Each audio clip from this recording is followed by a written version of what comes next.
Good morning, all. Myself, Vinita Lakshmi. Today, in this session, we will cover all the mentioned topics.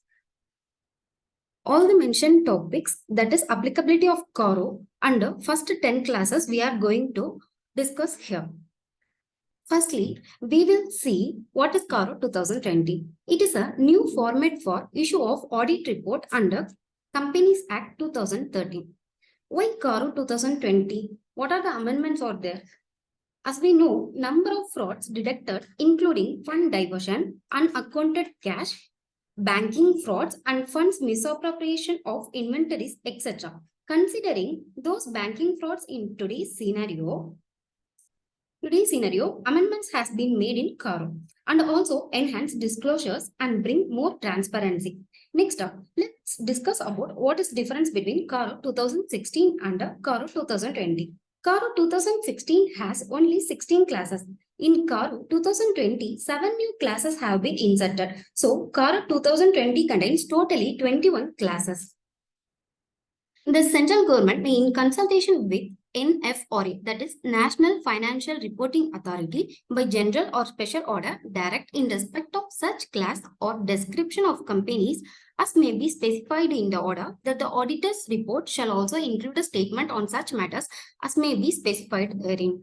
They are in consultation with NFRA. NFRA is a National Financial Reporting Authority, is an independent regulatory body for regulating the audit and accounting profession in India. It is the aim of CARO 2020 is to enhance the overall quality of reporting by the company auditors.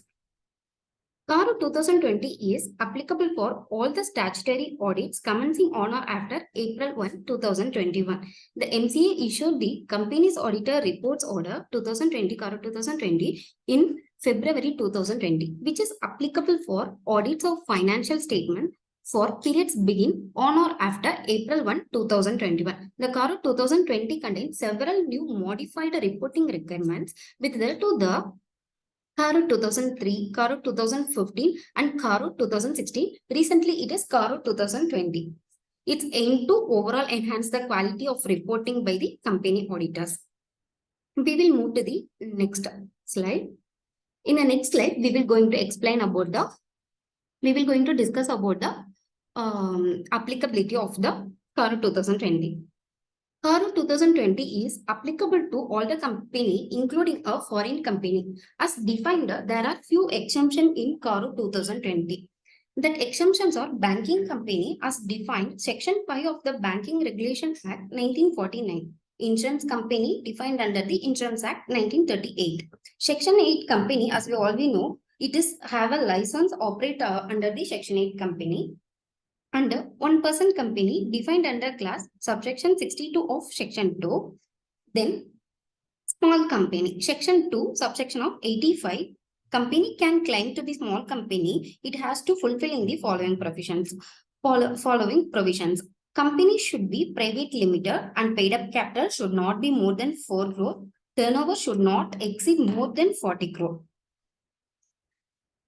For reference, you can check the recent notification given by the MCA on 15 September 2022. It is as per the new amendment. Then we will move to the private company. For getting exemption under CARO 2020, the following 4 points should be considered. First point, not being a subsidiary or holding company of a public company. Second point, total paid up capital and reserves and surplus shall not exceed rupees 1 crore as on the balance sheet date. Third point, total borrowings from banks and financial institutions shall not exceed rupees 1 crore at any point of time in the, they are mentioning clearly here, at any point of time in the financial year. Fourth point, the revenue calculator as per Schedule 3, including revenue from discontinuation operations also, shall not exceed rupees 10 crore during the financial year as per the financial statements. For borrowings at any point of time, they mentioned in the act. For this, I will give one little example. In the financial year, April to March, as on April 30, your borrowing is 2 crore. But as on the balance sheet date, the outstanding borrowings is post 50 lakh. In this case, CARO will be applicable because the language used in the act is at any point of time. Because April 30, your borrowings is 2 crore. But as on the balance sheet date, the borrowing outstanding is post 50 lakh. But however, it is exceed the 1 crore. So the CARO will be applicable here. If we move to the next slide, here, points to be keep in mind while calculating the above parameters. Paid up share capital, it includes and exclusions are there. In inclusions, equity share capital as well as the preference share capital. Exclusions will be share application money received pending allotment, calls in arrears and calls in advance. If we move to the next slide, reserve and surplus, all the reserves, whether capital or revenue reserves, as disclosed in the Schedule 3, which is disclosed in the Schedule 3 they are mentioning. Next point, revaluation of reserve. If there is any revaluation reserve, it should be taken into consideration by determining the CARO 2020. If there is any debit balance of the P&L account, it should be reduced from the reserves and surplus. If there is any excess also after adjustment, also then that excess can be netted off against the paid up capital. So 3 points while calculating the reserve we have to be remember all the reserves whether capital or revenue reserves as disclosed in the Schedule 3 revaluation reserve debit balance of P&L account.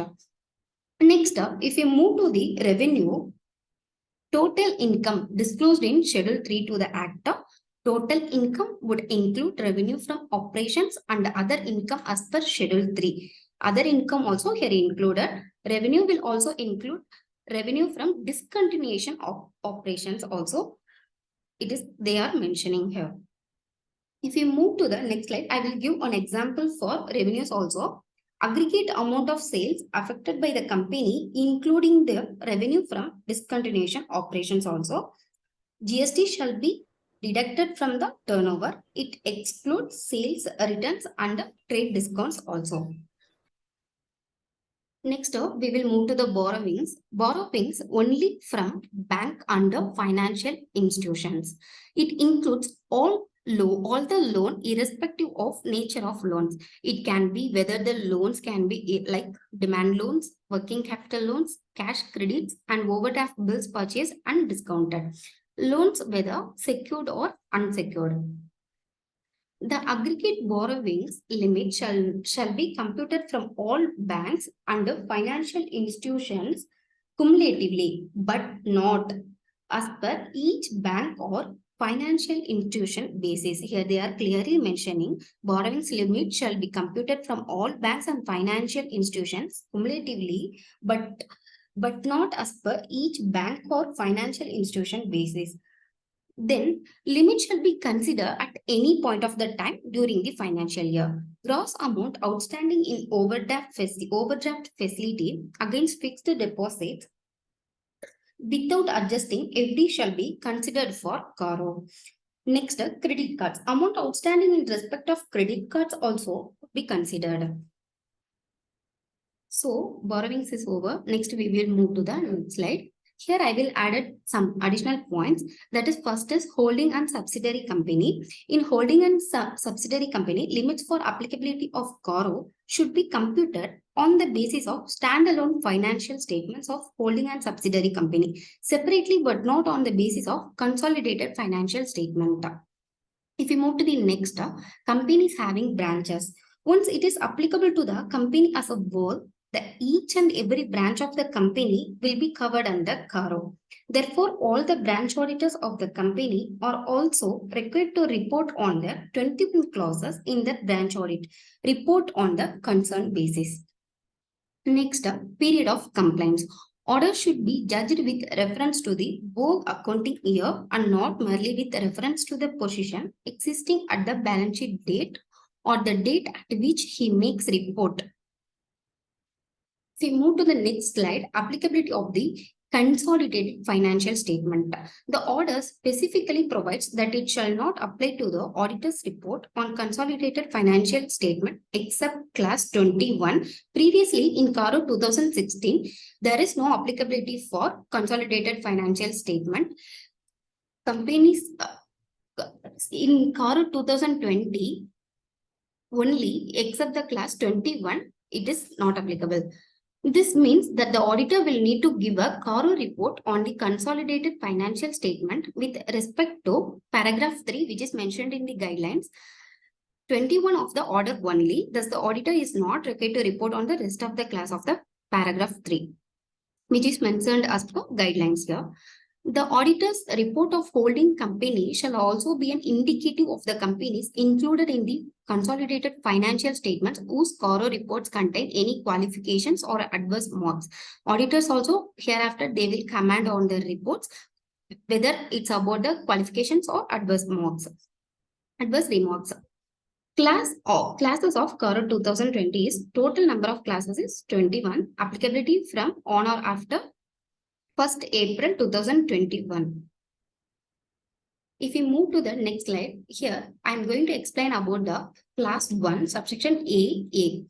Maintaining records of property, plant and equipment. PPE is defined under defined under Accounting Standard 10. I will give a simple words which are held for use in the production or supply of goods or services for rental to others or for administrative purpose and expected to be used during not more than a period of 12 months. So maintaining records of property, plant and equipment, whether the company is maintaining proper records showing full particulars including quantitative details and situation of property, plant and equipment. Here, they have to mention clearly particulars should be showing full records. In class 1, subsection AB, whether the company is maintaining proper record showing full particulars of the intangible assets. As auditor, we have to confirm that is it full particulars is mentioned or not. Important note here is that terminology property, plant and equipment has been used instead of fixed assets because to bringing it in consonance with the terminology used in Ind AS. If we move to the next slide, here we will going to discuss about the physically verified by the management at reasonable intervals or not under material discrepancies, which is class 1 subsection B. Here, whether this property, plant and equipment has been physically verified by the management at reasonable intervals. Here they mentioned the reasonable intervals. This reasonable intervals, it can be vary from company to company according to the size of the company. For example, I will give one example. If you audit Reliance Industries, the assets will be in lakhs of crores. We can't to do audit monthly or quarterly in that case, considering the size of the industry, verify the fixed asset most probably in a yearly once. It will be depending on the nature and size of the company. That reasonable intervals, it will always depending on the nature and size of the company. Next, if we move to the material discrepancies, whether any material discrepancies were noticed on such verification, and if so, whether the same have been properly dealt with in the books of accounts. Material discrepancy, in case as per the physical verification report, if you observe any discrepancies, that is changes. For an example, physical verification carried out by the company on the basis of physical verification. It was observed for 100 posts, but as per the books of accounts, as per the financial available with us, the fixed asset sold us only 120 crores. In that case, there is a difference of 20 crores is there. Doing the physical verification under books of accounts, in that case, we have to ensure that such difference is properly recorded in the books of accounts. We have to ensure the physical verification reports and books of accounts should be tallied with each other. Here, cost of the asset class and its relationship to the total cost of all the assets by percentage value or numerical count. Next point, nature of the significance of the assets, its value, and its overall production processing, manufacturing processing, it depends on the nature of the company. Next, materiality threshold may be different for different industries and may also depend on the size, nature, and complexity of the business of the entity. Material discrepancy already as we discussed. If we move to the next slide, class 3 subsections, class 1 subsection C, whether the title deeds of all the immovable property all the immovable property other than leasehold properties disclosed in the financial statement or held in the name of the company. In case as auditor, we have to raise a question to the management. What is the reason for not being held in the name of the company? If not, the following format has to be prescribed in the following format. Description of a property which is held by a company, gross carrying value, held in the name of which person, whether promoter, director, or their relative or employee, period held indicative range where appropriate, reason for not being held in name of company. So, as auditor, we have to raise a question. What is the reason for not being held in the name of the company? If you move to the next class, it is totally talk about the revaluation. Whether the company has revalued its property, plant, and equipment, including right of use assets or intangible assets, or both during the year. If so, whether the revaluation is based on the valuation by the registered valuer. Here we will get the doubt. Who is the registered valuer? The registered valuer means a valuer who is registered with IBBA, Insolvency Bankruptcy Board of India. Next, major changes here is amount of change. If change is 10% or more in the aggregate of net carrying value of each classes of property, plant and equipment, or intangible assets. Suppose we are preparing fixed assets register in our financial statement as per Schedule 3 balance sheet. We have a building and that opening balance is 100 crores. Now we are going for under revaluation. Under revaluation is suppose 20 crore. What we do earlier was, that is applicable to CARO 2016, was opening balance 100 crore, adjustment 20 crore, closing balance will be 120 crore. Now this is not allowed here. We have to create a separate line item in our financial statement. Here what we do is opening balance is 100 crore, change due to revaluation asset. Here we are adding a new line item. Change due to revaluation asset 20 crore, closing balance then 120 crore. If there is a revaluation more than 10%, we have to provide it is a separate line item in our financial statement. So we have to give a separate line item in our financial statement. If we move to the next slide, class 1 subsection E, Binomy transaction. It is fully talks about the binomy transaction. Binomy transaction is as any transaction in which property is transferred to one person for consideration paid by another person, whether any proceedings have been initiated or any pending against the company for holding any binomy property under the Binomy Transaction Prohibition Act 1988, 45 of the 1988 and rules made thereunder. How we will come to know whether the binomy transactions were happened or not? Management is the primary responsible, as we know. To check the binomy transaction from our side, legal experts, we will talk with the legal experts with the company. Next, we can take a management representation letter from the management and also check with the public domain. But as auditor, we will come to know while preparing the financials only, binomy transaction is happened or not. According to the company's health, we will get to know. For example, the company capital is 1 lakh and the property is 100 crores of rupees. Then there only we will come to know there is a possibility for it is being a binomy property. What is not considered as a binomy property is stamp duty on such transaction or arrangement has been paid by the company. The contract has been registered with them.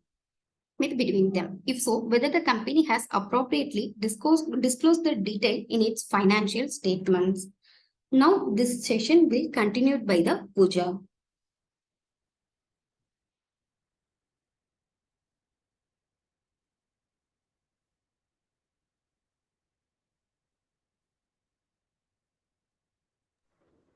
Let us continue this session with the next clause, which is inventory and working capital. Here, inventory means which is defined under section, which is defined under AS2 valuation of inventories and in AS2 inventories. Now, in order to understand this clause in an easy manner, I have given as clause 2A and physical verification of inventories. If we remember this physical verification of inventories, then we will get to know what is this clause. So I gave it in a short point. The same clause is already been covered. I mean, it is same as in the case of a PPE. Now let us go to the clause 2 subclause A. In order to understand this clause in a brief manner, let us divide this clause into 2 points. In that first one, whether physical verification of inventory has been conducted at reasonable intervals by the management. So physical verification's responsibility is of management and not of the auditor. And whether in the opinion of the auditor, the coverage and procedure of such verification by the management is appropriate. Let us discuss up till here. First, let us see about physical verification. There are 2 principal methods of physical verification of inventories. In that first one is periodic and second one is continuous. Under the periodic physical verification method, physical verification of inventories is carried out at a single point of time, usually at the year end or at the selected date just prior or shortly after the year end. But under the continuous physical verification method, physical verification of inventories is carried out throughout the year with different items of inventory being physically verified at different points of time. However, this verification program is normally so designed that each material item is physically verified at least once in a year and more often in an appropriate cases. This is all about physical verification. Now, in this class, the next important point is reasonable intervals. Reasonable intervals is nowhere defined in the Act, but it depends on circumstances of each case. It depends upon the nature of the inventories, their location, and the feasibility of conducting a physical verification. It may be useful for the company to determine the frequency of verification by ABC classification of inventories, such that A category items being verified more frequently than B category, and B category items being verified more frequently than C category items. And next point which we have to look at this is appropriate. What constitutes appropriate is totally a matter of professional judgment of the auditor. The coverage and procedure of such verification will normally not be appropriate if it is not reasonable in relation to the size of the company and nature of its business. The auditor is expected to examine the methods, procedures, and the coverage of such physical verification which is conducted by the management. Even sometimes the auditor can also perform test counts to satisfy himself about the effectiveness of the count procedure. This is all about the first point in this clause. And let us see about what second point says. Whether any discrepancies of 10% or more in the aggregate for each class of inventory were noticed, and if so, whether they have been properly dealt with in the books of accounts. Here, discrepancies means any change. If the change is 10% or more, then the auditor should see whether the same has been properly dealt in the books of accounts or not. Now let us see what are the audit procedures and reporting requirements to be made under clause 2 subclause A. First primary source of evidence will be for the auditor is observing the physical verification or examination of records, which is done by the management. As we know that physical verification is the responsibility of the management, the company should verify all material items at least one in a year and more often in appropriate cases. And the second point is the auditor should also determine whether the procedure which the management have identified for damaged and obsolete items of inventory are well designed and properly and operate properly or not. After that, auditor should also check the items of stock which are held by the third parties, but the stock is of the companies. The auditor should obtain confirmation for such stock held by them. And fourth point, which the auditor should see here is the 10% threshold limit for reporting must be applied on a net basis. That is, after adjusting excess and shortages within the class of inventory, and must be based on value of each class of inventory. It may be noted that for the purpose of reporting under this clause, the materiality concept is not relevant. What is relevance is discrepancies of 10% or more in value for any class of inventory, which may or may not be material, but reporting is required in such case. Next, let us move. This is all about clause 2 and subclause A. Now let us move to the next slide. This is clause 2, subclause B, which says about working capital limits. Now, just let us know what is a working capital limit. Working capital means the funds which are available for the company for conducting day-to-day operations of an enterprise. And it can also be represented by excess of current assets over current liabilities. And it also includes short-term loans. It generally indicates the liquidity level of company for managing day-to-day expenses and cover inventories, cash, account payable, account receivable, and short-term debts, which is due. And this working capital limit could be in the form of the credit facilities, which are of two types, that is fund-based and non-fund basis, which are available to the borrower. Fund basis means where immediate flow of funds available to the borrower, whereas non-fund basis means where there is no immediate flow of funds from the lender to the borrower. Okay, now let us see this clause. In order to understand this clause, let us divide this clause into 2 points. Whether during any point of time of the year, the company has been sanctioned working capital limits in excess of 5 crore rupees in aggregate from banks and financial institutions on the basis of security of current asset. Here, the auditor need to see the sanctioned working capital limit if given to the company in excess of 5 crore rupees in aggregate from all banks and financial institutions, and that should be based on security of current asset. Let us take an example here. If a bank has given a company a sanction of 10 crore rupees, whereas in that 6 crore is a fund-based and remaining 4 crores is a non-fund-based limit. But as on 31st March, the disbursement is only supposed to be 4 crores. In this case, as per this clause, we should see the limit of sanction working capital limit and not the utilized or disbursed amount. So as here, the sanction limit exceed the 5 crore rupees. For this case, then CARO will be applicable. One more point here the auditor need to check is, while checking the applicability of CARO for the borrowings point, he should check the outstanding borrowings. But for clause 2, subclause B, auditor had to see the sanctioned working capital limit. That means auditor should go through all the sanction letters of the company which he is auditing. Earlier, auditor need not check this, but due to this clause, now auditor should check the sanction letters, so identifying the sanction working capital limits. And secondly, it should be in excess of 5 crore rupees, and it should be secured by a current asset. These 3 points must be satisfied. And this clause does not require reporting where such limits are unsecured or sanctioned on the basis of assets other than the current assets.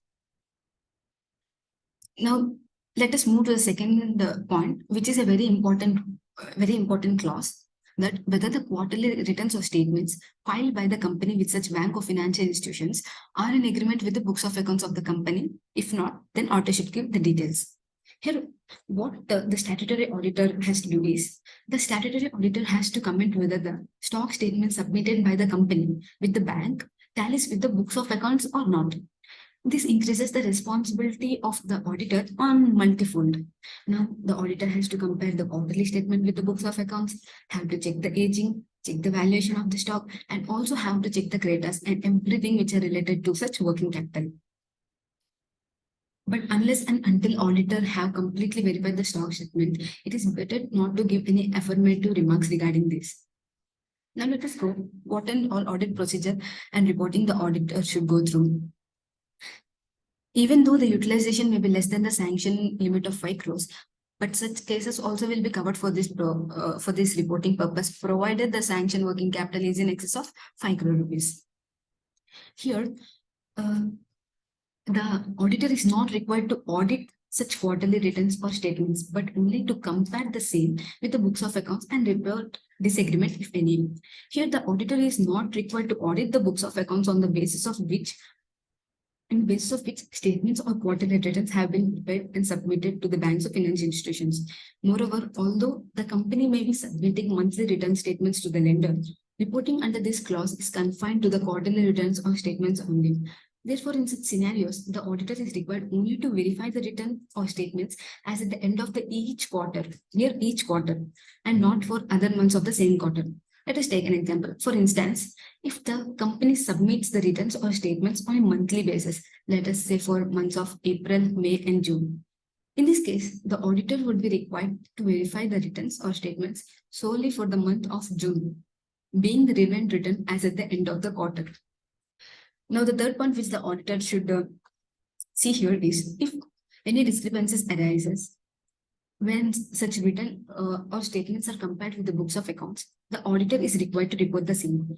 Here, the auditor need to exercise his professional judgment to determine the materiality and the relevance of discrepancies to the users of financial statements while reporting under this clause. This is all about clause 2, subclause B, which is about working capital. Now, let us move to the next clause. Which is loans, investments, guarantees which are given by the company. This is clause 3, subclause A, which tells about aggregate amount during the year and balances outstanding as on the date. I have already said that I have mentioned the above point in order to understand this section in a short way. Clause 3, subclause A. This is an important clause as number of amendments have been made in this clause. This clause talks about the loans, investments, or guarantees, securities which are given by the company. In order to understand this clause 3, subclause A, let us see the report which the auditor should follow so that we can understand what and all to be covered under this clause. First,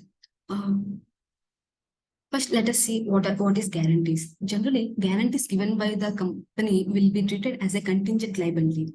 The auditor should obtain reasonable assurance that all the contingent liabilities are identified. How the auditor can identify whether all the contingent liabilities are identified? He can see the same by verifying the minutes of the board meeting and general meeting. And auditor should check whether they are properly valued and disclosed as off-balance sheet items.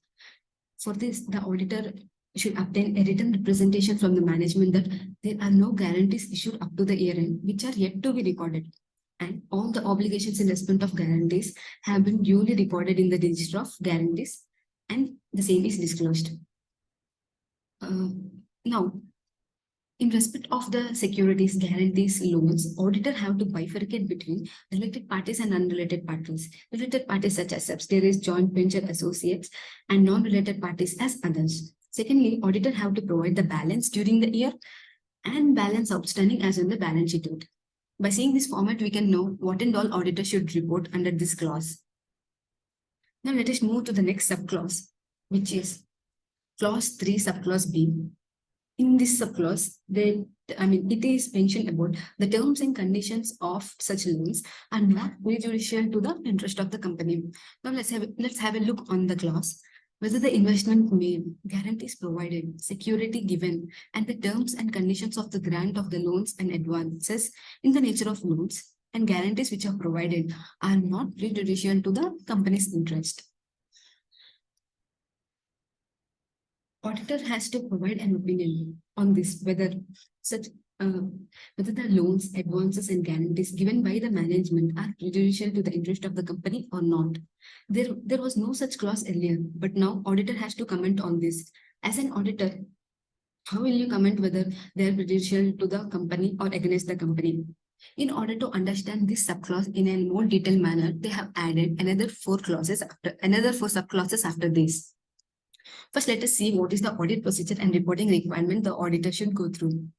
In determining whether the terms of loans are prejudicial to the company's interest, the auditor would have to take consideration of other factors connected with the loan, such as including company's ability to lend and the terms of lending, borrower's financial standing, the credit rating if available, and the nature of the security, rating of interest, and so on. The auditor should consider this all. And the second point which the auditor should see is the auditor would be required to examine and comment when he come across a situation where the company has a policy of providing loans at a concessional rate of interest to its employees, and such a loan has been given to a relative of a director who is also an employee of the company. It may, however, be noted that normally such terms are as per policy which is followed by the company, such that cannot such for such things cannot be said to be prejudicial to the interest of the company if provided other employees of the company also receive the loan on the same terms. This is all about clause 3, subclause B. And let us now move to the next subclause, which is clause 3, subclause C. And it tells about schedule of repayment is regular or not. Here, the auditor should check whether the repayment is regular or not. Let us go to the clause. In respect of loans and advances in the nature of loans, whether the schedule of repayment of principal and payment of interest has been stipulated, and whether the repayments or receipts are regular. In order to check whether this, the auditor should check the loan agreements or mutually agreed letter of arrangements. Here, the word regular should be taken to mean that the principal and interest should be normally be received whenever they fall due, respectively. It is important to note that clause 3 subclause C, clause 3 subclause D, and clause 3 subclause E, which will be covered after this clause, will cover loans and advances in the nature of loans granted during the year, and also all loans and advances in the nature of loans having opening balances. Here, the auditor should check the loan agreements and mutually agreed letter of agreements, and secondly, the auditor should check whether the schedule of repayment of principal and payment of interest is stipulated by the repayment of principal or payment of interest is not regular. Then the auditor may report the fact and may give number of cases and remarks, if any. Let us take an example here. If I am giving a loan to my friend and not specifying any terms of repayment, then there is a probability that I am providing benefit to the third party, which is prejudicial to the interest of the company. So while auditing, if you find any loans given without stipulating any repayment terms, then there is a high probability that such loan may be prejudicial to the interest of the company. Auditor should ask the management to provide terms of repayment and loan agreements which are to be verified in order to check what is the repayment terms and payment of interest have been stipulated. So until this discussion, we can come to know that complete asset sides need to be checked. That is, fixed assets to be checked as it's set under clause 1, which is PPE. And next, inventory should be checked by the auditor, which is clause 2. And now, investment loan and advance should also be verified by the management, which is covered under clause 3. And if you find any irregular payments, then the auditor can comment the same in the following format. First, he should give the name of the entity, then the amount of loan, and then the due date, and then the date of payment, and then how much extent of delay. And if he find any remarks, he can mention the same. Now let us move to the next subclause, which is clause 3 subclause D. Amount overdue for more than 90 days and reasonable steps for recovery. This clause says if the amount is overdue, state the total amount overdue for more than 90 days and whether the reasonable steps have been taken by the company for recovery of the principal and interest. Here, in order to understand this point, let us take an example. If company has given loan to someone and there is no repayment for a period for more than 90 days, then auditor has to comment that in his report that this loan is overdue for more than 90 days and no effective reasonable steps have been taken by the management to recover such loan if really no reasonable steps have been taken by the management. As this, the auditor should report as such cases may be prejudicial to the interest of the company. Now let us see what are the audit procedures and reporting requirements which is to be taken care by the auditor. First, the auditor should disclose the aggregate of total amount of overdue, which are more than 90 days in respect of both loans or advances which are in the nature of loans granted to all the parties. Next, the second point which the auditor should see is the auditor should obtain sufficient appropriate audit evidence to support the fact that reasonable steps have been taken for recovery of the principal and interest of loan or advance in the nature of loans granted by the company. Here, How the auditor can know whether the reasonable steps have been taken by the company or not? For that, the auditor should ask the management to give in writing the steps which have been taken by the management, such as issue of reminders or sending an advocate notice, obtaining enhanced security. We all know that enhanced security means additional security which is provided. These may amount to reasonable steps, even though no legal action is taken.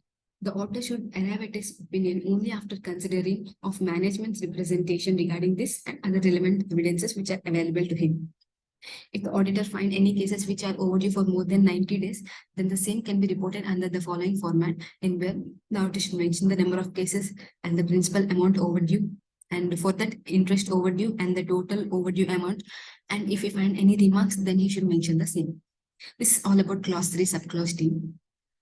Let us move to the next subclause, which is clause 3 subclause A.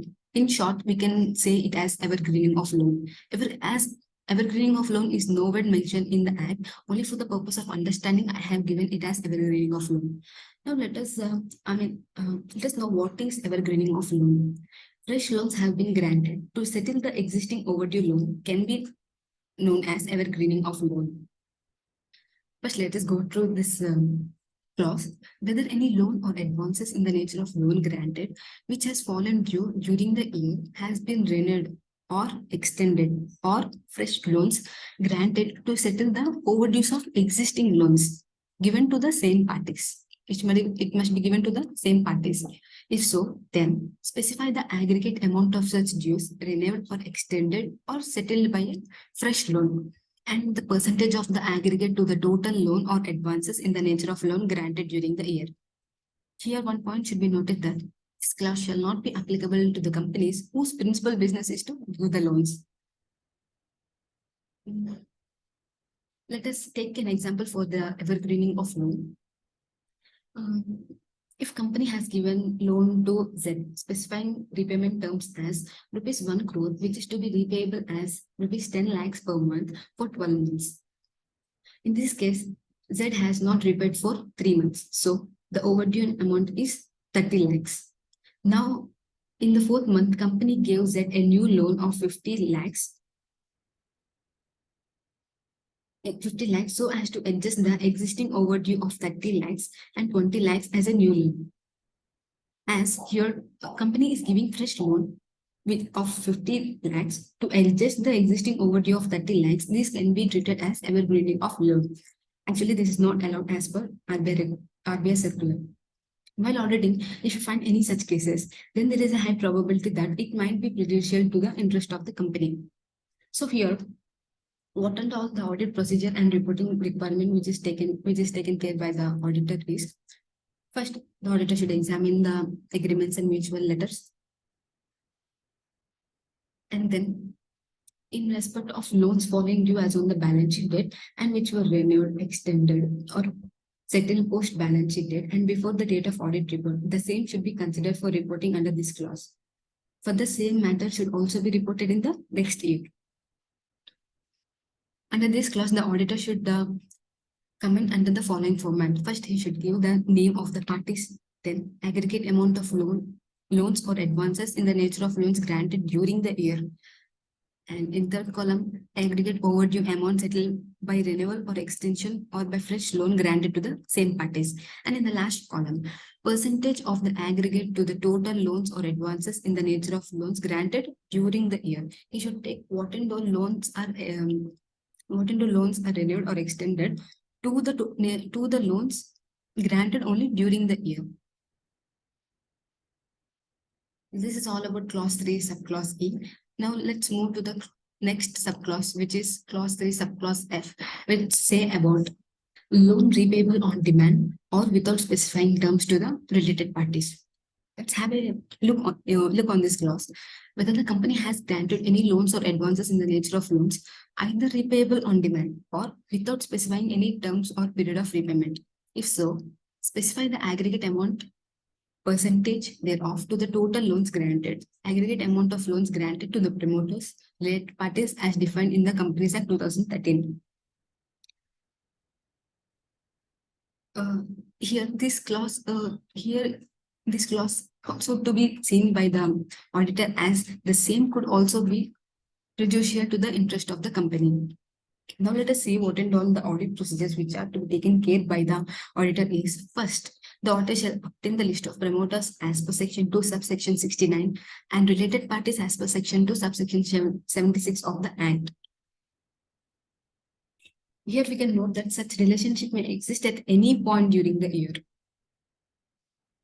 Next point which the auditor should check here is Schedule 3 of the Act actually requires the management to provide disclosure in the financial statements in the prescribed format, where loans or advances in the nature of loans are granted to the related parties. So the auditor should review such disclosure before making a comment under this clause.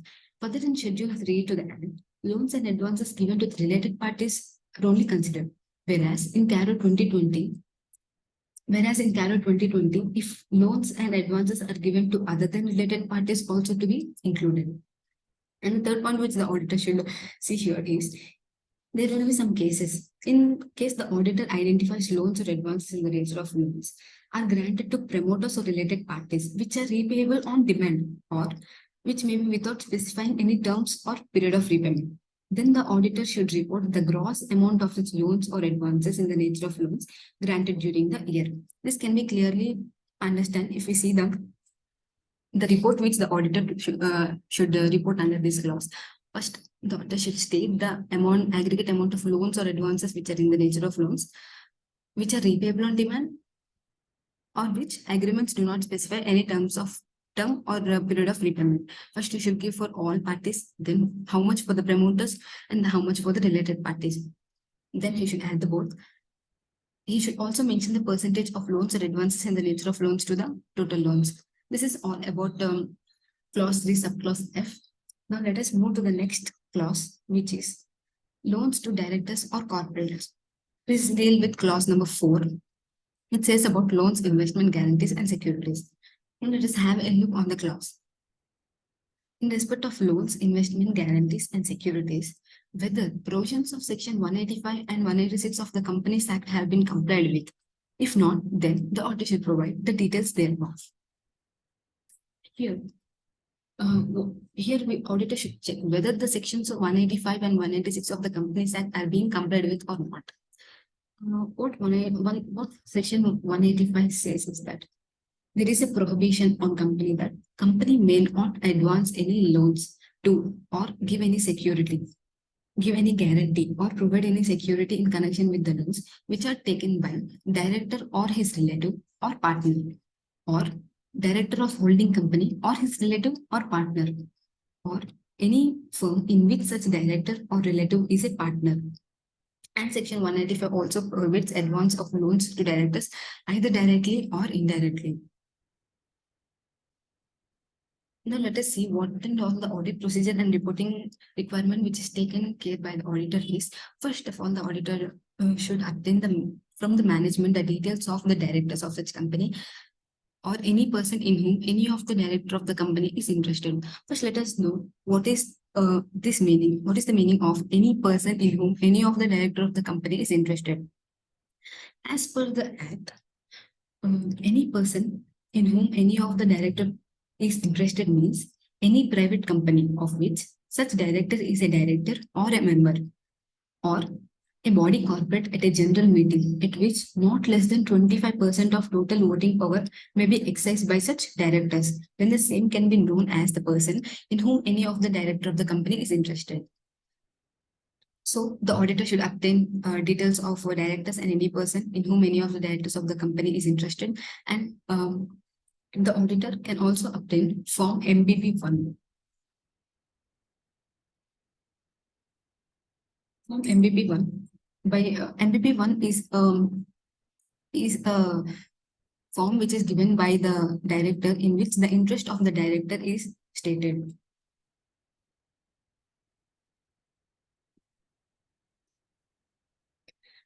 And in that form MBP1, it is merely a notice of interest by the director. So the auditor should take from management these three, and he can examine to comment under this clause. And it is also to be noted that section 185 shall not apply to a private company provided if it satisfies certain conditions. Such conditions are if in whose share capital no other body corporate has invested any money. And second condition is that if the borrower of such a company from banks and financial institutions or any body corporate is less than twice of its paid up share capital or 50 crores, whichever is lower. And third condition is that such a company has not defaulted in repayment of such borrowings subsisting at the time of making such transactions. If any private company satisfies these three conditions, then for such company, 185 section will not be applicable. Then auditor should also report the nature of non-compliance. Such nature of non-compliance should be reported in the following manner: the maximum amount outstanding during the year, and the amount outstanding as at the balance sheet date in respect of the directors, any persons in whom any of the director of the company is interested. This is all about section 185. Let us move to what 186 section says. Section 186 governs giving of loan and guarantees or providing any security in connection with a loan by a company or any body corporate or other body corporate and acquiring of other body corporate by a company. Section 186 also shares the provision of limits, rate of interest, approval process, exemption, etc., which is mentioned in the section. This section also prohibits a company from making investment through more than two-layer investment companies. Let us know the meaning of what is two-layer of investment companies means. It means the flow of investment or loan or any such transactions which is stated in section 186 from a holding company to its second step-down subsidiary. Second step-down subsidiary means the subsidiary company of a company which is subsidiary of another company. Okay, let us take an example in order to understand this in a more easy manner. Let us take there are three companies which are A, B, and C. A is the holding company of B, and B is the holding company of C. Now, if company A, if company A makes any investment in company C, then such will come under two layer of investment companies, and such is not, and such transactions are prohibited as per section 186. Now, the second point, the section shall not apply to a government company engaged in the defense production and a government company. Next, this section is also not applicable to investments made by a banking, insurance companies in ordinary course of its business. However, the restriction with regards to the investment through more than two layer of investment companies would be applicable for such banking and insurance companies also. The auditor may ensure compliance accordingly. Here, the audit procedure which the auditor needs to follow is whether at any point of time during the year, the company has exceeded the limit of 60% of paid up capital, free reserves and securities premium, or 100% of free reserves which are defined under section 2 subsection 43 of the Act, and securities premium, whichever is more. Here it means that if the loans or advances which are given as per section 186, if it exceeds the limit specified above, then auditor should check whether prior approval by means of special resolution has been passed at the general meeting or not. Then auditor should also check whether the company has made investment through more than two layers of investment companies. An auditor can also check whether company has maintained a register as per form MBB2 in the manner as prescribed, and also check the compliance of other provisions and relevant rules in order to comment under this section. If any default is made under section 186, then the auditor can then the auditor can comment the same in the prescribed format. First, he should give the investments through more than two layer of investment companies. He should specify the name of the company, what the amount involved, and balance as at the balance sheet date. And second, he should give loans given or guarantees given or securities provided or acquisition of securities which are exceeding the limits without prior approval by means of a special resolution. And third point, loans given at the rate of interest lower than the prescribed rate, which is prescribed in section 186. And any other default, if he notices, then he can mention the same. This is all about clause 4. Now let us move to the next clause, which is clause 5, accepting of deposits. Accepting of deposits, it is in clause 5. And deposits accepted by the company or amounts which are deemed to be deposits. Only small amendments has been made, that no major change except inclusion of deemed deposits. So before accepting any deposit, company have to ensure that it had complied with the directives of RBI and as well as complied with the sections 73 to 76 of the Companies Act. As per this clause, we should know first what can all be known as deemed deposits. The same have been clearly mentioned in Rule 21C, which is an important to know what are exclusions and which can be known as deemed deposits. In order to understand a deemed deposits, let us take an example. If company is holding share application limit, then such shares must be allotted within a period of 60 days. In case shares were not allotted within a period of 60 days, then such amount must be refunded within a period of 15 days after expiry of such 60 days. If a company received let us suppose if a company received share application money on 1st April, then shares must be issued within 31st May, which is 60 days from receiving share application. If not, then the company must refund such amount by 15th June. If company could not refund such amount by 15th June, then such amount will be considered as deemed deposits. So while going through this clause, the auditor should know what and all are there in section 73 to 76 of the Act. There are many examples of deemed deposits. We can go through under that rule. Now, what and all the audit procedure and reporting requirement which he needs to take care is, first, the auditor should plan to test for compliance with the provisions of section 73 to 76. Then the auditor can also examine the DPT3 form which is filed by the company to comment under this clause. If the auditor find any type of contraventions, then the auditor shall state the same that the provisions of the sections and or relevant rules or RBI directives have not been complied with and the nature of contraventions. Now, there will be a question how to find such deemed deposits for company for which you are auditing. For that, auditor should see the claims balance sheet. If any amount outstanding as an advance for providing services or for transfer of the property, then auditor have to ensure that it is got done within stipulated period as per the agreement. In case not done, then the amount has to be refunded. In case amount is not refunded, then it will be considered as a deemed deposit and such company have to comply with 73 to 76 sections of Companies Act with the directives of RBI. It is obvious that where the number of deposits is very large, it is not feasible for the auditor to satisfy himself that every single deposit complies with the rule. He should therefore examine the system by which deposits are accepted and records are maintained by the company and make a reasonable test check to ensure the correctness of the system.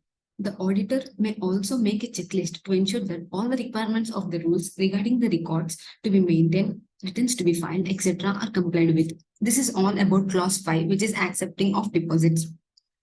Now, the session will be continued by Nandini.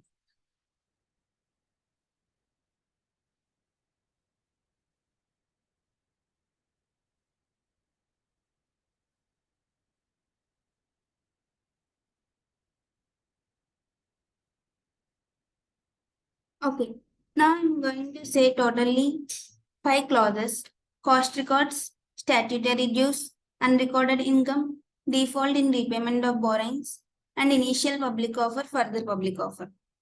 First, we go through clause 6, cost records. There is no change in this clause. This is an old clause which is also there in CARO 2016. First, before going to clause, we need to read the clause. Whether maintenance of cost records has been specified by the central government under subsection 1 of section 148 of the Companies Act, and whether such accounts and records have been so made and maintained. By seeing this clause, we can say that every company no need to maintain the cost records. Only those companies mentioned in the Rule 3 of the Companies Rules 2014 under section 148. The following companies which satisfies the following conditions, including foreign companies, then only those companies should maintain the cost records. The company must be engaged in the production of goods or providing services. And second one is it must be having an overall turnover from all its products and services of rupees 35 crores or more during the immediately preceding financial year. And there are some exceptions to this. They are if company is classified as a micro enterprise or a small enterprise under Micro, Small and Medium Enterprises Development Act 2006 are not required to maintain cost records. If we see the audit procedure and reporting for this clause, we can say that first the auditor should obtain a written representation from the management stating whether the cost records are required to be maintained for any products or services of the company under section 148 of the act and the company's rules 2014, and whether the cost accounts are recorded, cost accounts and records are being made and maintained. Here the word made implies in respect of cost accounts and the word maintained applies in respect of cost records relating to materials, labor, overheads, etc. regularly. It is possible that maintenance of cost records has been specified only for some of the products or activities of the company. Then in such a case, the auditor should limit his audit procedures to only such products or services. That is, he no need to do cost audit for all the products and services it has. Then whether the auditor finds that cost records have not been maintained or are not prima facie complete, it will be necessary for the auditor to make a suitable comment in his report. Whether maintenance of cost records has not been specified for the company, then this clause will not be applicable and the auditor may report accordingly. The reporting requirement is regardless of whether a cost audit has been ordered by the ordered central government. The cost audit and the cost records are two different. For companies who maintaining cost records, there is the applicability of cost audit also. But this clause refers only regarding cost records, but not about the cost audit. Then we go through the next clause. This clause deals with the statutory dues. For remembering this whole clause, we can shortly say it as regular in depositing undisputed statutory dues. In this clause 7, there are again two subclauses. Now we will go through subclause A. Whether the company is regular in depositing undisputed statutory dues, including goods and services tax, provident fund, employees, state insurance, income tax, sales tax, service tax, duty of customs, duty of excise, value added tax, cess, and any other statutory dues to the appropriate authorities, and if not, the extent of arrears of outstanding statutory dues as on the last day of the financial year, consent for a period of more than 6 months from the date they became payable, shall be indicated. This clause is also an old one only, which is there in CARO 2016. There is only one small change in this clause is previously in CARO 2016, there is no word goods and services tax. Now it is added that goods and services tax. Then as far as identification, here we can see that other statutory dues. What is meant by other statutory dues? As far as the identification of any other statute and dues thereunder is concerned, the auditor can draw further guidance from SA 250. What SA 250 will say about that? Consideration of laws and regulations in an audit of financial statements. Then this clause is to ascertain how regularly the company is depositing the statutory dues with the appropriate authorities. So by reading this, the scope of auditor's inquiry is restricted to only those statutory dues which the company is required to deposit it regularly to an authority. That is, what it meant is, the company which is not regularly required to deposit to an authority, then those will not come under this statute. Any sum which is to be regularly paid to an appropriate authority will only come. That appropriate authority means we can say central, state, or local, or foreign. should be considered as a statutory due for the purpose of this clause. The obligation to pay a statutory due is created or arises out of a statute rather than being based on an independent contractual liability or legal relationship. That is, we need to see the difference between whether it comes under contractual liability or statutory liability. If it comes under contractual liability, then there is no need of applicable of this clause further. For the example of statutory dues means, it will include municipal taxes, TDS, etc. Now I have a question for you, that whether non-payment of advance tax will be considered as a default in the payment of statutory dues. I will repeat the question once again, that whether non-payment of advance tax will be considered as a default in payment of statutory dues. You can post the answer in chat box. I will give you 2 minutes.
I have received 3 answers. Any more answers?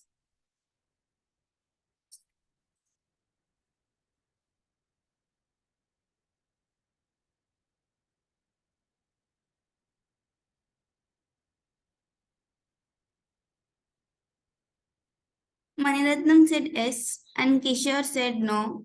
Shiva said it's not an statutory due. Okay. The answer is yes, it is correct. It will come under statutory dues only, because we need to pay it regularly as a statutory due. If we not pay this, then it will attract a interest under section 234B. For further guidance, you can see guidance note of CARO. In that paragraph 3, clause 7 and subclause A. In that provision F, it will state that non-payment of advance tax will be considered as a default in payment of statutory dues. So non-payment of advance tax would constitute default in payment of statutory dues. Next point, the auditor would be required to comment upon the regularity of the company in depositing the installments, if any, granted by an authority in the respect of a demand against the company.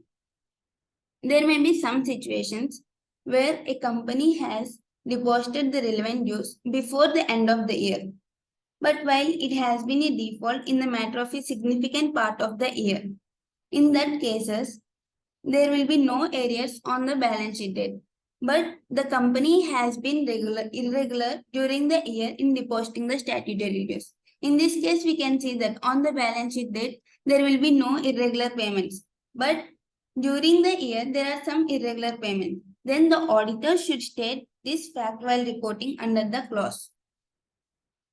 Auditor may also review the goods and services tax returns or audit reports and shall trace non-compliances if any disclosure thereunder for the purposes of reporting under this clause. Next point, where the demand notice or intimation for the payment of a statutory due is for a certain amount and the dispute relates only to a part and not the whole of such amount.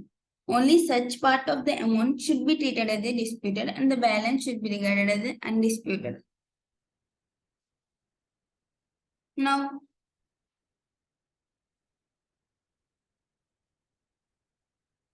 this slide says about the audit procedure and reporting for statutory dues. The auditor, in order to able to comment on this clause, should have a general understanding of the various statutes governing the company and the dues payable by the company under those statutes. Then only he can come under whether the company has any statutory dues or not. The auditor may also obtain from the management or himself prepare a calendar of dates for submission of various statutory dues by the company for his reference. The auditor should recognize that there could be a situation that a statutory due might have become payable, but has not been captured by the accounting and internal control systems established by the company.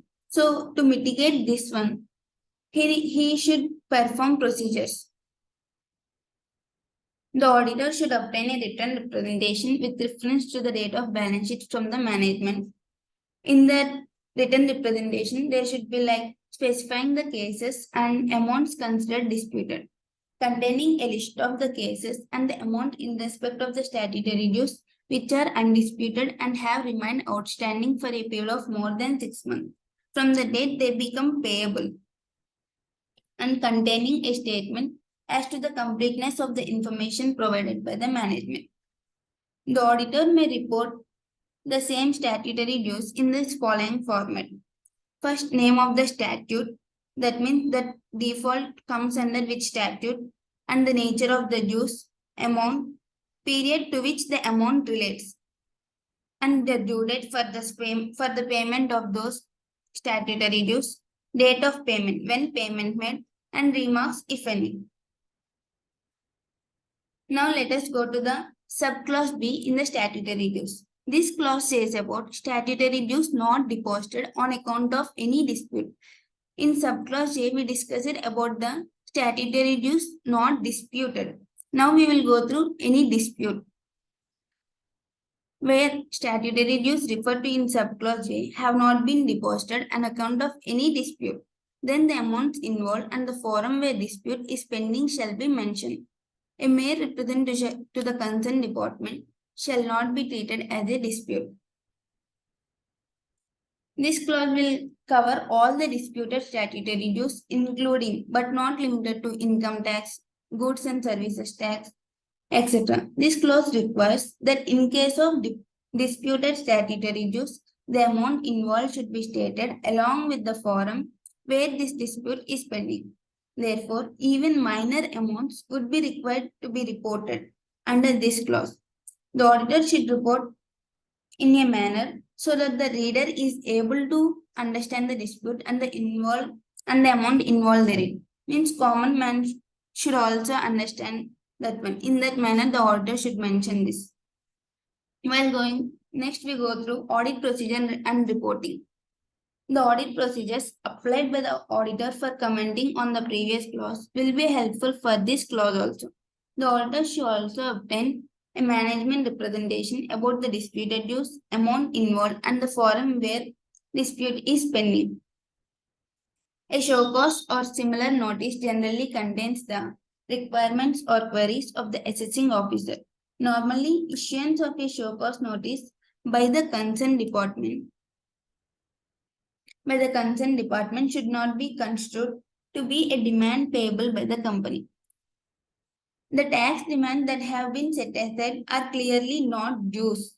It is possible that in respect of same nature of statutory dues, there may be more than one dispute relates to different periods for which appeals might have been filed separately for these disputes.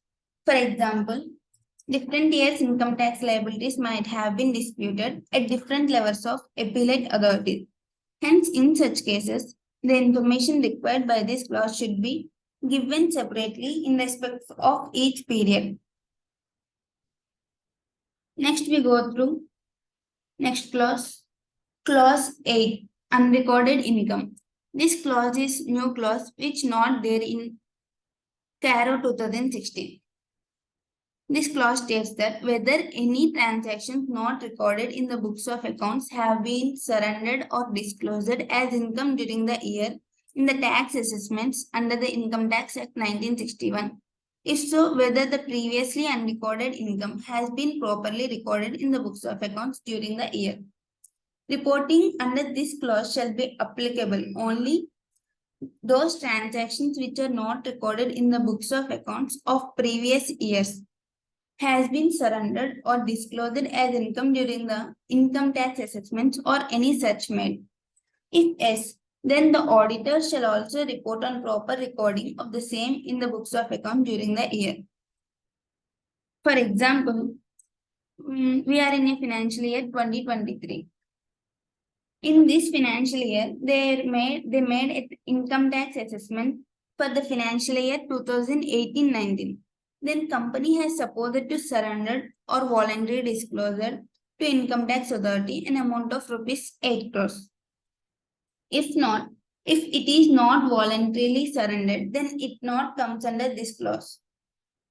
Then that if it is surrendered voluntarily, then that amount should not be recorded in the financial year 2018-19. As an auditor responsibility, he should ask management also whether any amount is disclosed or voluntarily surrendered as income tax. That is, by obtaining management representation letter, and also check whether such disclosed income is recorded in the current financial year as prior period item. Audit procedures and reporting. As per section 158B of Income Tax Act 1961, undisclosed income includes any money, bullion, jewelry, or other valuable article or thing, or any income based on any entry in the books of accounts or other documents or transactions, where the above stated ones are not entered in the books of the last previous years, but now it has been disclosed in this financial year by voluntarily surrendering. The auditor should also obtain a representation letter from the management that all the assessments completed during the year and have been duly informed to the auditor. Accounting standard says that the auditor need to evaluate whether the surrendered or disclosed income is required to be classified as extraordinary items, keeping in view the requirements of AS5, net profit or loss for the prior period items and changes in accounting policies. When it comes to Ind AS, as per Ind AS 8, accounting policies changes in accounting estimates and errors have been complied with, particularly paragraphs 41 to 49 in respect of correction of prior period errors. Reference may also be made to paragraph 9.6 of the guidance note on Division 2 Ind AS Schedule 3 to the Companies Act 2013 regarding disclosure of exceptional items in the statement of profit and loss. The nature of disclosure shall depend on the nature of undisclosed income and the treatment thereof if the same was duly disclosed and reported in the books of current account in the year to which the undisclosed income relates to. Further, considering the materiality of the amount of income surrendered or disclosed, the auditor should also evaluate whether the internal financial controls are operating effectively, particularly with respect to recognition of revenue or income. Then we go to next clause. This clause says about default in repayment of borrowing. This clause is also old clause which is there in CARO 2016. In this clause, again there is subclauses. Now we go through subclause A, whether the company has defaulted in repayment of loans or other borrowings or in the payment of interest thereon to any lender. If yes, the period and amount of default to be reported as per this format. The format says that nature of borrowing, including debt securities, name of the lender. This lender should be like lender-wise details to be provided in case of defaults to banks, financial institutions, and government. Amount not paid on due date, whether it is principal or interest, number of days, delay or unpaid, remarks if any. Previously, there is what the change in this clause is. Previously, there is no payment of interest, but now it included payment of interest also. If the company has defaulted in repayment of loans or other borrowings or in the payment of interest thereon to any lender, it says that to any lender, this clause will cover. The borrowings do not include public deposits as the reporting on public deposits is covered by clause 3 subclause 5 of the order, and even preference share capitals will not be considered as the borrowings. Scope of auditors would cover defaults made by the company during the year only or whether defaults committed in previous years and the defaults continuing until the year end will also be covered under this clause. Column 3 of the format requires that the auditor to report the amounts not paid on due date, and column 5 says requires that the report the number of days or delays or unpaid. Number of days of delay or unpaid. It is clarified that the auditor should also report the period and amount of all defaults existing at the balance sheet date, irrespective of when those defaults have occurred. Audit procedures and reporting of this clause are: the auditor should obtain the schedule of repayments to all lenders from the management of the company. That should indicate the amount and due dates of payments. The auditor may come across a situation that where a company has adequate balance in its current account on the due date of repayment of loan or payment of interest, but such date is either a public holiday or a bank holiday. Then in such cases, the payment is normally debited by banks or financial institutions or lenders on the next working day. Then this will not be considered as a default. There may be a situation where loans or borrowings and or interest are repayable on demand and no repayment terms have been specified in the agreement. Then in that situation, the auditor should obtain a management representation letter confirming that such loans or borrowings and or interest have not been demanded for repayment. The auditor should mention the same in his audit report. Then next subclause. This subclause says about whether the company is a declared willful defaulter by any bank or financial institution or other lender. Here it is clarified that such declaration should be restricted to the relevant financial year under audit till the date of the audit report. Schedule 3 to the Act requires the management to give similar information in the financial statements of the company itself. The auditor should review such disclosures before making a comment under this clause. Banks and financial institutions required to submit the list of suit filed accounts of willful defaulters of rupees 25 lakhs and above every month to the 4 credit information companies, including Credit Information Bureau Limited, CIBIL. The auditor may also obtain latest CIBIL report of the company and verify whether the company has been characterized as willful defaulter. It is possible that company may not have been declared as willful defaulter as at the last balance sheet date, but has been so declared before the audit report has been issued. Then we can consider the willful defaulter as on the date of the audit report also, not till the date of the balance sheet date.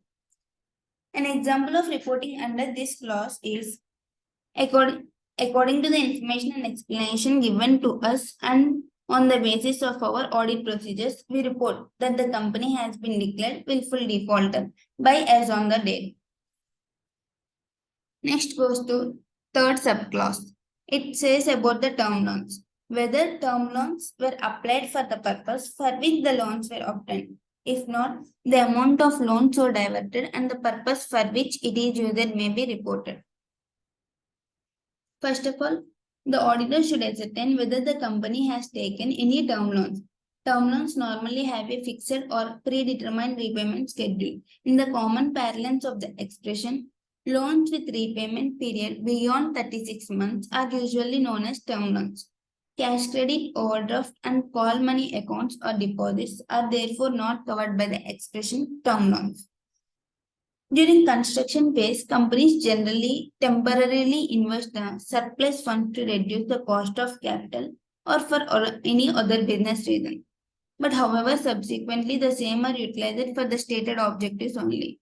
In such a cases, the auditor should also mention the fact that pending utilization of the term loan for the stated purpose. Where the auditor concludes that the term loans were not applied for the purpose for which the loans were obtained, then auditor should ascertain the amount so diverted and the purpose for which the loan was used. The next clause says about funds raised on short-term basis have been utilized for the long-term purposes. Whether funds raised on short-term basis have been utilized for long-term purposes. If yes, the nature and amount should be indicated. The principles of financial management suggest that long-term assets of an entity should be financed from long-term funds and funds only. It should not be used from the short-term funds. The genesis of the principle is that if funds raised from short-term sources are used for long-term purposes, then the entity may face liquidity problems as soon as the short-term sources fall due for payment. The application of the principle is considered to be utmost importance for the financial health of an entity. This clause also requires that the auditor to state the nature of application of funds if the company has financed long-term assets out of short-term funds. Next subclause, funds taken to meet obligation of its group companies. Whether the company has taken any funds from any entity or person on account of or to meet the applications to meet the obligation of its subsidiaries, associates, or joint ventures. And if so, detail thereof, which nature of such transactions and amount in each case. In this case, the auditor need to consider the new loans or advances given during the year, to meet the obligations of its subsidiaries, joint ventures, or associate companies during the year, and new investments, that is equity or debt investment made during the year. The principal auditor can also seeking specific information from the auditor of the components in accordance with the work made by another auditors as per SA 600. The auditor should identify the purpose for which these term loans were raised and check the utilization of the fund, that is, for which purpose these funds are utilized. The auditor should also review the cash flow statement of the company. Then next clause, raised loans on the pledge of securities held in its group companies. This clause says about that whether the company has raised loans during the year on the pledge of securities held in its subsidiaries, joint ventures, or associate companies. If so, give details thereof and also report if the company has defaulted in repayment of such loans raised.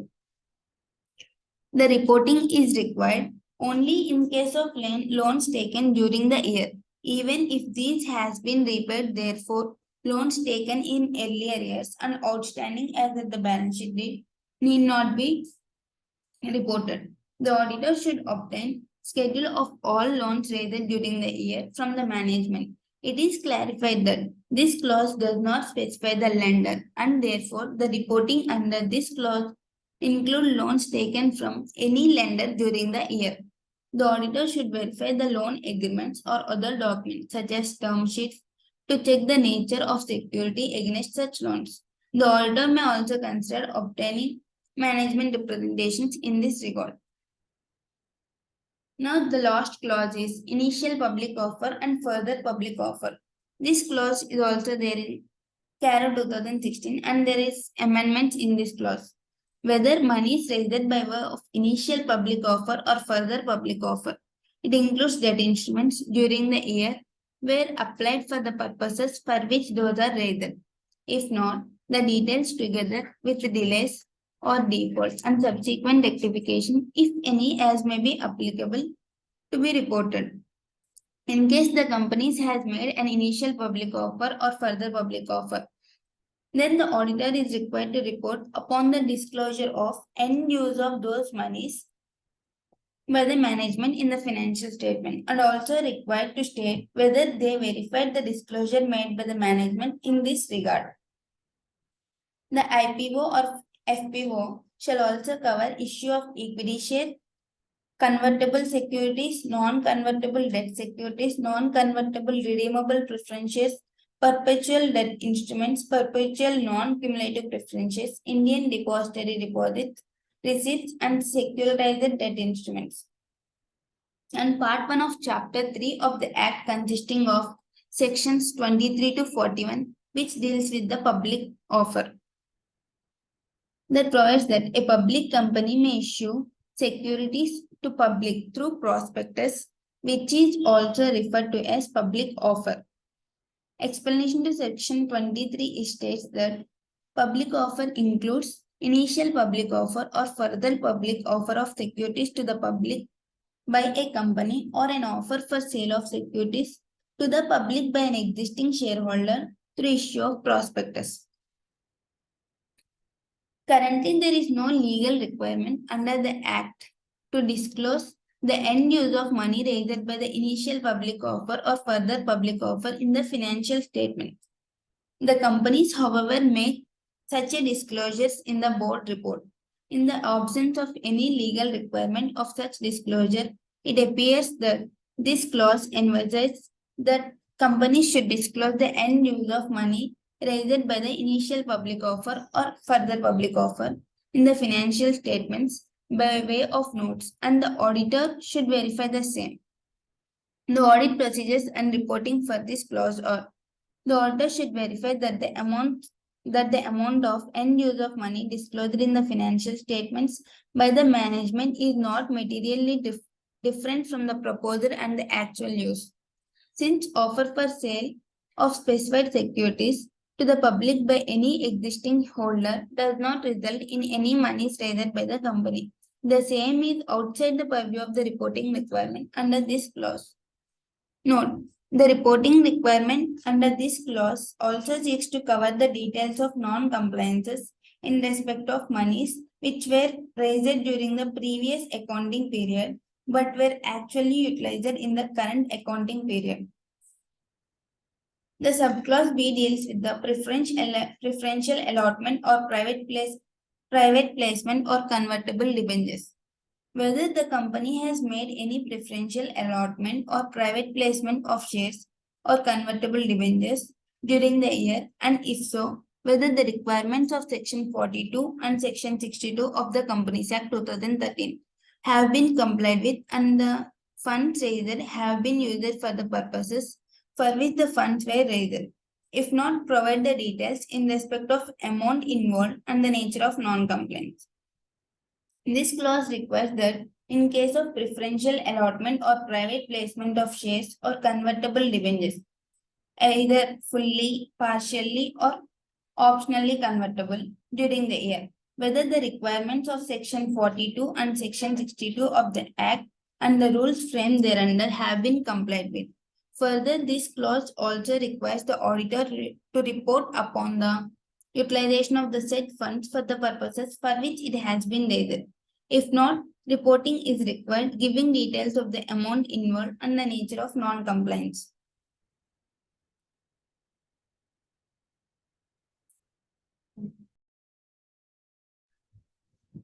Thank you. For any other queries, you can connect with the team offline. I would like to thank our presenters for the day, Vinita, Pooja, and Nandini. Thank you for this informative session.